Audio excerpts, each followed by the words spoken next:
Halo pemirsa Info Ciledug, kali ini kita akan berkenalan dengan seorang wanita pemberani yang telah menembus jalanan hidup dengan setir Bluebird.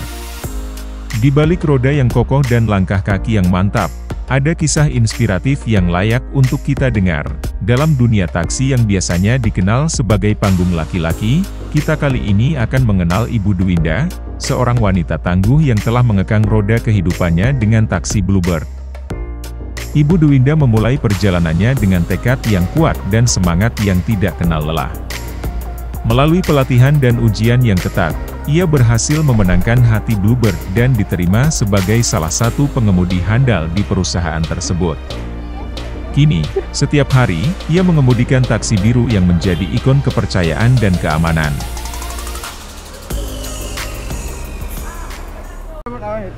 Perkenalkan, saya Ibu Dwinda dari Pulpuri 1, biasa dipanggil DF atau Dedeusi. Udah lama Ibu? Lumayan, ada 2 tahun 4 bulan di Pulpuri 1. Nah ini kalau di Halim ini sudah sering atau baru ini? Halim dari pertama kali Halim berdiri, membuka KCI, itu saya udah ada di sini. Walaupun dari awal pertama diarahkan untuk ke Pulstoyo, kita antri dulu di sana. Tapi secara perubahan lama-kelamaan di Pulstoyo hampir sama dengan Gambir. Karena kalau di Gambir itu ada visi atau misi mereka, kalau Sri Kandi itu pasti yang didahulukan. Sama, ternyata di KCI juga Sri Kandi itu didahulukan. Nah gitu. Selama di sini ini rate penumpangnya gimana Pak? Rate penumpang di awal-awal KCI membuka itu jauh-jauh. Dimulai dari saya pernah ke BSD itu dengan Argo 285, kemudian ke Cibubur. Mungkin kalau di Setoyo mungkin kena 180-an ya, tergantung sih kita bicara bawahnya dan suasana kendaraan macet atau enggak. Tapi tidak menutup kemungkinan nyampe hanya ke Cawang, ke Tanah Abang ataupun ke daerah Jakarta Timur Ciledug. Ini sudah 2 tahun ya jadi driver ini? Pengemudi Bluebird, iya. Sebelumnya apa Bu? Banyak Pak. Banyak? Banyak. Salah satunya saya mengajar sih di sekolah. Iya. Kok bisa? Lama itu? Lama sih, lumayan 15 tahunan. Kenapa terus berapa sih? Gimana Bu? Saya tipe perempuan yang mau mencintai tantangan dan mau merubah sih. Pernah saya ikut dalam konsep seminarnya Pak Sigit ya, pada saat virtual online dengan Pak Sigit. Apa Pak yang Sigit, dikatakan hingga merubah ini? Iya, dari situ dia bilang manusia itu tidak akan berubah rezekinya kalau dia tidak mau mengubah nasibnya sendiri, katanya gitu. Dari situ saya terpacu, saya coba untuk ikut dalam lamar Bluebird pada saat itu, terus masuk di Puri. Pandemi sih waktu itu. Oh iya, wah, waktu pandemi itu gimana? Iya, down ya.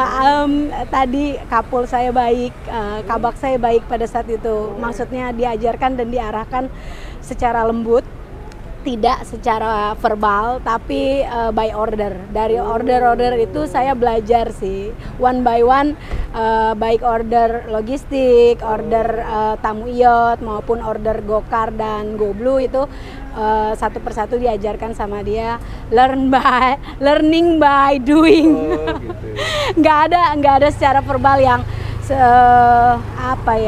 tuntutan ini A B C D kayak gitu-gitu enggak. Yang memang harus kita yang kreatif, kita yang harus cepat baca medan, itu biasanya go ahead sih.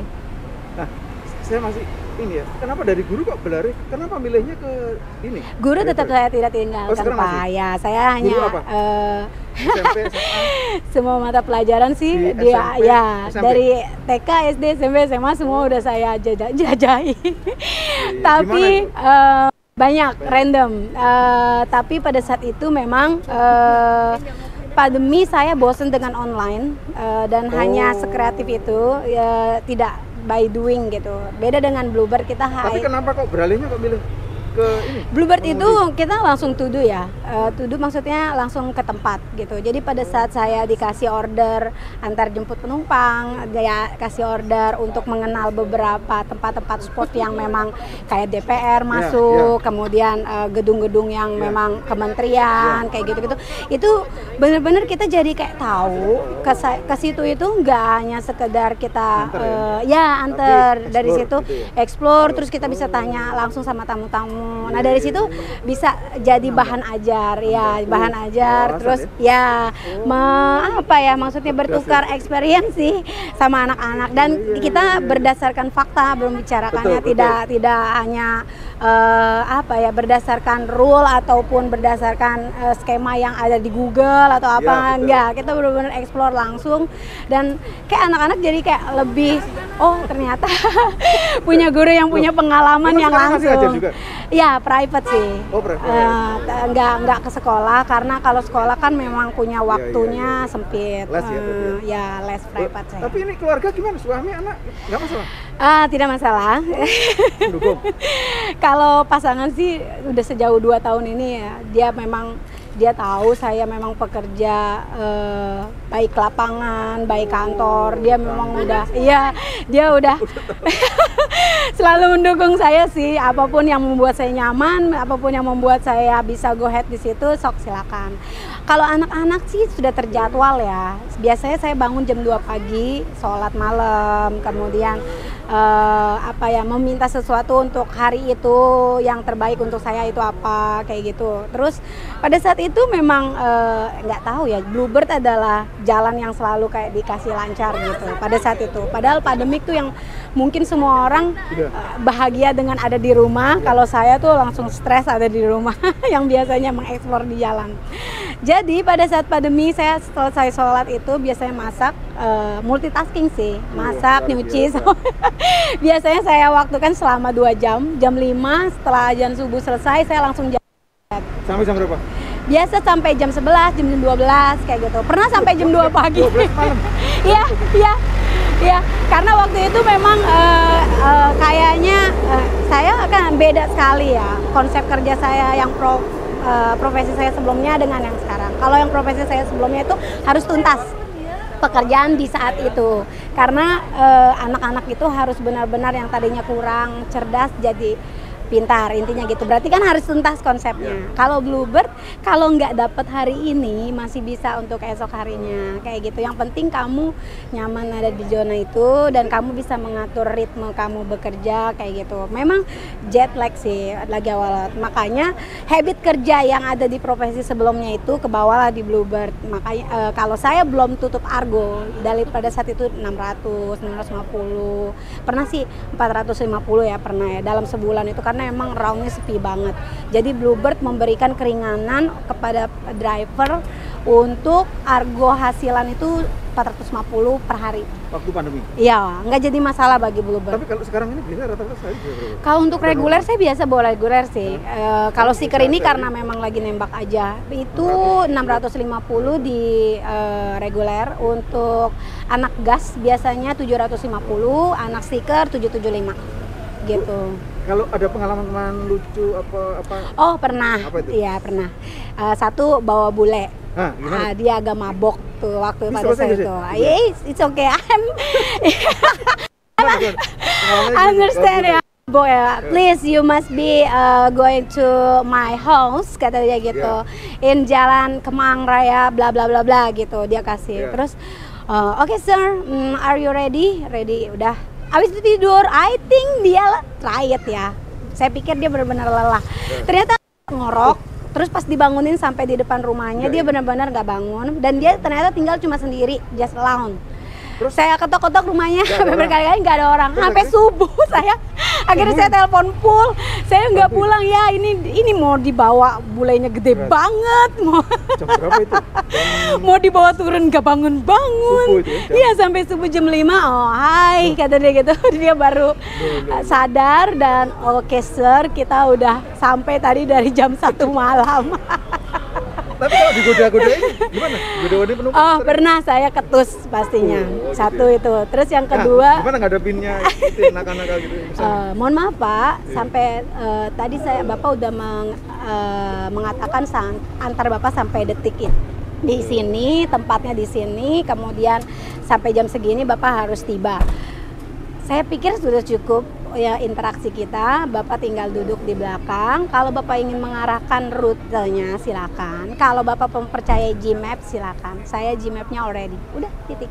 Pada saat penumpang atau tamu itu katakan dengan jelas, tegas, biasanya dia akan langsung nggak enak hati mungkin ya. Atau mungkin ada yang menggoda lain dalam tanda kutip touching. Udah pernah Ya, sih ya. touching. Oh, gitu. Itu bule Afrika dia touching. Sorry sir, I just driver and I don't like your touching my body. Injustice. Karena dia mencoba untuk kayak touching my breath, tapi nggak kena sama sekali. Pada saat itu kayak langsung tet up gitu. Karena kaget kan, refleksi memang gitu. Apa motivasi atau kata-kata ini ya yang membuat berkesan, motivasi hidup, motivasi ini? Ah. Apa yang Dari Pak Sigit atau dari saya nih? Saya mengambil kutipan dari Pak Sigit ya. Setiap orang itu butuh usaha yang maksimal. Apabila ingin mendapatkan kehidupan yang lebih baik, kita harus berusaha di titik mana kita bisa berusaha maksimal. Dan jangan lupa, Allah itu selalu ada dan selalu menjaga kita, dan Dia merencanakan yang terbaik untuk kita. Gitu. Jangan berhenti berusaha, mau mencoba dan berubah, pasti akan ada jalan. Percaya itu.